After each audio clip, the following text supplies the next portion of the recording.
નમસ્કાર મિત્રો, સ્વાગત છે તમારું આપ સૌની સિયારી ચેનલ ગુજરાતી સાહિત્ય વિદ નિકુંજ યુટ્યુબ ચેનલમાં. હું નિકુંજ સોનવાર આપ સૌનું તહે દિલથી આજના વિડીયોમાં સ્વાગત કરું છું. મિત્રો, આજના વિડીયોમાં વાત કરવાના છીએ મિત્રો આજ તારીખને 21/9/2025 વાર રવિવાર.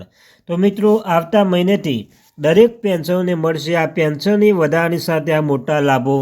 આજના સારા સમાચાર મિત્રો, ખૂબ જ સારા સમાચાર. ગુજરાત રાજ્ય મુખ્યમંત્રી ભૂપેન્દ્ર પટેલ દ્વારા મહત્વની અપડેટ આપવામાં આવી છે મિત્રો.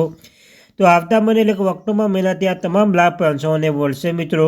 તો તેના વિશે આજના વિડીયોમાં વિગતે ચર્ચા કરીએ. તો ચાલો જાણીએ વિગતવાર માહિતી મિત્રો. 8મા પગાર પંચ CGS ફેરફાર સમાચાર. કેન્દ્ર સરકારના કર્મચારીઓ માટે જુલાઈ-ડિસેમ્બર અર્ધવાર્ષિક મોંઘવારી ભથ્થામાં DAની જાહેરાત હંમેશા રાહ જોતી હોય છે. આ વખતે સૌથી વધુ ચર્ચાતો વિષય 8મું પગાર પંચ. સરકાર આ વર્ષે જાન્યુઆરી કમિશનમાં જાહેરાત કરી હતી, પરંતુ ન તો કોઈ સમિતિ રચના કરવામાં આવી છે, ન તો કોઈ અમલીકરણ અંગે કોઈ સૂચના જારી કરવામાં આવી છે. આ જ કારણ છે કે કર્મચારીઓની ચિંતા વધી રહી છે. તો મિત્રો, આના વિશે વિગતે ચર્ચા કરતા પહેલાં ચેનલમાં નવા છો તો ચેનલને સબસ્ક્રાઈબ કરી લો, વિડીયોને લાઇક કરી લો. તમને ચેનલ પર સરકારી કર્મચારી, નિવૃત્ત કર્મચારી, પેન્શન ધારક બાબતે હરેક અપડેટ મળતી રહેશે મિત્રો. તો આપણી આ ચેનલને સબસ્ક્રાઈબ અવશ્ય કરી લેજો. ત્યારબાદ વાત કરી લઈએ કે મીડિયા રિપોર્ટ્સ અનુસાર 8મું પગાર પંચની ભલામણો મુખ્યત્વે ફિટમેન્ટ ફેક્ટર પર આધારિત હોવાની આ શક્યતાઓ છે. તે મુજબ કેન્દ્ર સરકારના કર્મચારીઓના મૂળ પગારમાં તે મુજબ સુધારો કરવામાં આવશે.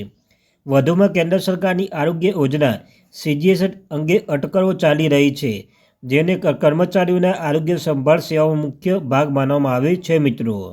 ત્યારબાદ વાત કરી લઈએ કે એવી ચર્ચા છે કે સરકાર 8મા પગાર પંચની ભલામણોને ભાગરૂપે CGSને બદલવા માટે નવી વીમા આધારિત યોજના રજૂ કરી શકે છે. આ પહેલીવાર નથી જ્યારે CGSના બદલાવમાં વિચાર ઉઠાવવામાં આવ્યો હોય મિત્રો. ત્યારબાદ વાત કરીએ 5મા, 6મા, 7મા પગાર પંચ મુદ્દે તે બીજી યોજના સાથે બદલાવની ભલામણ કરી હતી મિત્રો. આ વખતે પણ એવી આશા છે કે કર્મચારીઓના અને પેન્શનરોને વધુ આધુનિક અને વ્યાપક આરોગ્ય સેવા પૂરી પાડવા માટે ફેરફાર કરવામાં આવી શકે છે. જો સરકાર દ્વારા હજુ સુધી કોઈ સત્તાઓ જાહેરાત કરવામાં આવી નથી મિત્રો. તો મિત્રો, તમને કહ્યું તેમ જે જાહેરાત કરવામાં આવી નથી, તો જાહેરાત ક્યારે કરવામાં આવશે, શું છે સંપૂર્ણ ચર્ચા એ કરવાના છીએ. તો વાત કરી લઈએ કે ત્યારબાદ મિત્રો વાત કરી લઈએ કે આ નોંધવું યોગ્ય છે કે 7મા પગાર પંચનો સમય CGSમાં ઘણા મહત્વપૂર્ણ સુધાર કરવામાં આવ્યા હતા. CGS કાર્ડના આયુષ્યમાન ભારત આરોગ્ય ખાતા આભારની સાથે જોડવાની પ્રક્રિયા શરૂ કરવામાં આવી હતી. જે કર્મચારીઓના પગારમાં CGS યોગદાન માટે કાપવામાં આવે છે, તેમને હવે આપમેળે કાર્ડ આપવામાં આવશે. સરકારી હોસ્પિટલમાં રેફરલ વિના સારવાર પૂરી પાડવામાં આવી હતી મિત્રો. તો મિત્રો, તમને કહ્યું તેમ CGSના જે નિયમોમાં સુધારો કરવામાં આવે એવું દેખાઈ રહ્યું છે કે CGSના જે નિયમ છે તેમાં બદલવામાં આવશે.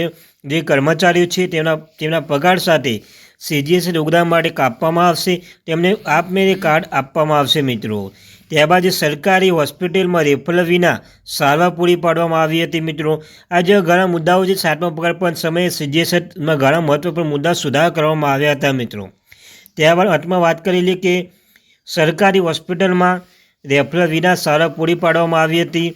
ખાનગી હોસ્પિટલમાં એક જ રેફરલ પર 3 નિષ્ણાત ડૉક્ટરની સલાહ લેવાનો વિકલ્પ રજૂ કરવામાં આવ્યો હતો મિત્રો.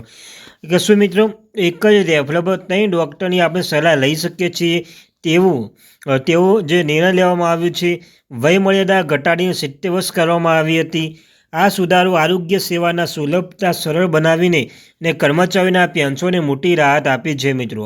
તો મિત્રો, આના પરથી સ્પષ્ટ થાય છે કે CGSના જે નિયમો છે તેમાં સુધારો કરવામાં આવી રહ્યો છે. જેમ જે ખાનગી હોસ્પિટલો છે તેમજ એક જ રેફરલમાં સાથે 3 ડૉક્ટરની સલાહ લઈ શકો છો મિત્રો. આમ વયમર્યાદા પણ ઘટાડીને 70 વર્ષ કરવામાં આવી રહી છે. તો મિત્રો, જે તમને કહ્યું તેમ CGSમાં જે કેટલા નિયમો સુધારો કરવામાં આવે છે અને 8મું પગાર પંચ લાગુ થતાં જ આ બધા નિયમોમાં સુધારો કરવામાં આવશે મિત્રો. તો આ હતી મહત્વપૂર્ણ update. Thank you very much. આપણી આ ચેનલને સબસ્ક્રાઈબ અવશ્ય કરી લેજો મિત્રો.